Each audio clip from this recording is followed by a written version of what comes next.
President Barack Obama is using you as an excuse to be a lawless president, hurting you, me, and the very essence of our system of government, and in the process, our nation as well.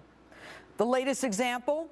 This week, he signs into law a raise in the minimum wage, albeit in the future for federal contract employees only. Now, to some of you, this could be a good thing, but that's not the point. This is about power, the blatant, pervasive, and unapologetic power grab and the abuse of the office of the president.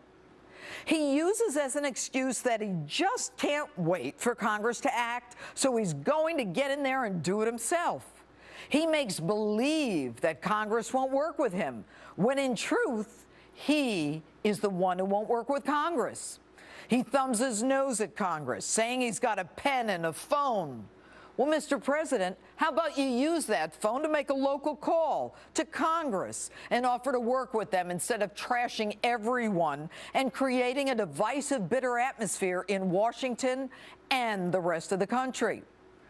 But then again, this president has no leadership skills. Anyone who even considers saying the following doesn't even know how to be a leader. That's the good thing about being president. I can do whatever I want. I've got a pen and I've got a phone, and that's all I need. Who talks like that? This is a democracy. This is the United States of America. Our founders broke from a king, from a monarchy, so that we could be a government of, by, and for the people. Instead, we have a president who ignores laws against warrantless wiretapping and then even sanctions his administration's perjury about that very wiretapping.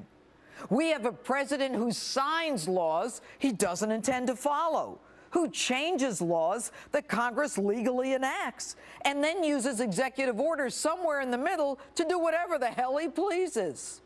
And this week, he requires companies to swear to the IRS that they are not hiring or firing employees based on the impact of Obamacare on their bottom line.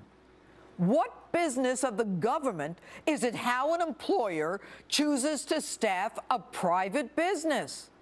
So now the IRS not only knows everything about our health, and the NSA knows everything about us and everyone we talk to, but now businesses, private businesses, are required to be transparent and not blame Obamacare for their failing business or their reduction in employees.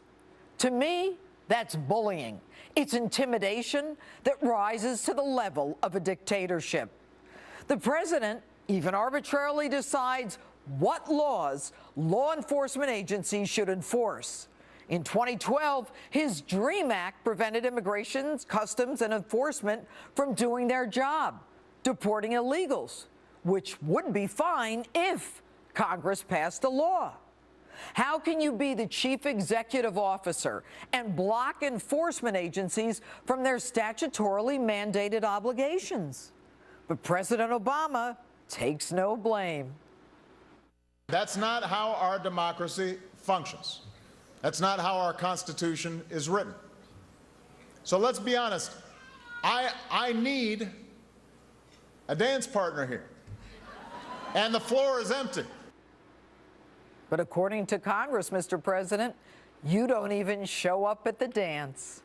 You are not only killing the ability of Congress to pass laws that reflect the will of the American people, but you are wrecking every semblance of legal foundation upon which this country was founded. Candidate Obama said, The biggest problems that we're facing right now have to do with George Bush trying to bring more and more power into the executive branch and not go through Congress at all.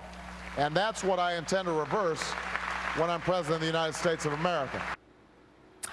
I guess he changed his mind. This is not the first or the last time the president has or will mislead us. So why care? Let me ask you this. Do you remember when your kids were little and they started testing the boundaries, when they would do or say things that got worse and worse? At some point, as a parent, you had to step in and stop them. They needed to learn. Imagine what would have happened if you didn't step in, if you didn't stop them. Now think about it. The president is the most powerful man on the planet. He said it himself. He'll do what he wants. What's the next thing he's going to do? And the one after that? And the one after that? Where does it all end?